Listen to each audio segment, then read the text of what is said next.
पति ने घर में कदम रखते ही एक बक्सा जमीन पर रखा।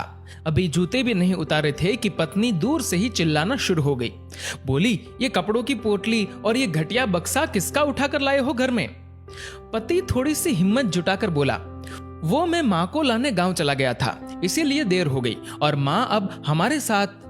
पत्नी पति की बात को पूरा होने से पहले ही उसकी बात काट कर आग बबूला हो गई और जोर से चिल्लाई, क्या कहा? माँ को यहाँ ले आई हो? हिम्मत कैसे हो गई तुम्हारी इतनी? तुम्हारे भाइयों के साथ रह रही थी ना, अचानक क्या तकलीफ आ गई कि इधर आ टपकी? माँ दरवाजे के भीतर आंखों में आंसुओं के साथ ये सब सुनकर रो पड़ी। पत्नी इतनी क्रोध में थी कि माँ की तरफ देखा भी नहीं। तभी पति बोला, अरे तुम समझती क्यों नहीं? अब इन्हें मेरे भाइयों के पास नहीं छोड़ा जा सकता। पत्नी फिर से चिल्लाई, यहाँ पैसे पेड़ पर नहीं उगते जो तुम माँ को इधर ले आए हो। तुम जितने पैसे दे रहे हो उतने में मेरा खर्चा भी नहीं निकलता, तो माँ की देखभाल कैसे करेंगे? पति और पत्नी के बीच बहुत ज्यादा बहस होने लग गई। तभी पति ने कठोरता से कह दिया, अब माँ हमारे साथ ही रहेगी, चाहे तुम्हें जो कहना है कह लो। पत्नी ने जवाब में कहा, तुम्हारे कहने से नहीं चलेगा, रखना तो मुझे है इन्हें। मैं कहती हूँ अभी के अभी इन्हें वापस गांव छोड़ाओ। अगर ये इस घर में आई तो मैं इधर एक मिनट भी नहीं रहूंगी, या तो ये इस घर में रहेंगी या फिर मैं। बस अब फैसला तुम करो कि इस घर में किसे रखना है और किसे नहीं। और तुम क्या समझते हो, इस महंगाई वाले जमाने में हम इनको रख पाएंगे? और ये महारानी जी ऐसे ही मुंह उठाकर चली आई है।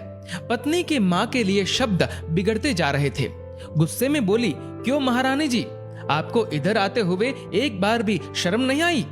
ये कहते हुए पत्नी ने माँ की तरफ देखा तो उसके पैरों तले जमीन खिसक गई।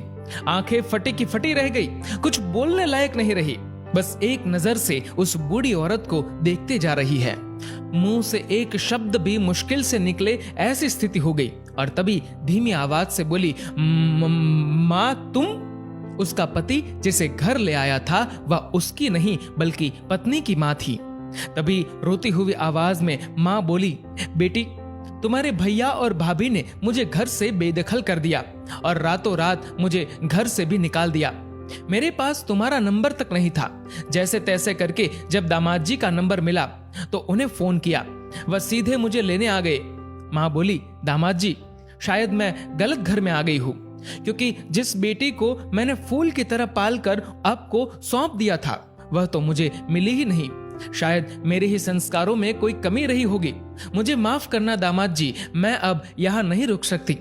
जिस घर में माँ का ऐसा अपमान होता है वहां एक भी पल रहने से अच्छा है कि मैं सड़क किनारे रह लूंगी और अपना गुजारा कर लूंगी।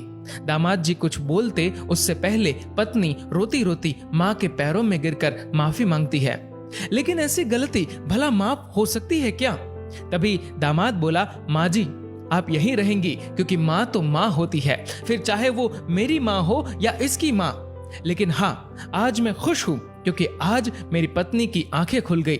दोस्तों, ऐसा कहा जाता है कि यदि ईश्वर भी माँ का कर्ज चुकाने की कोशिश करे तो वह भी कंगाल हो जाए।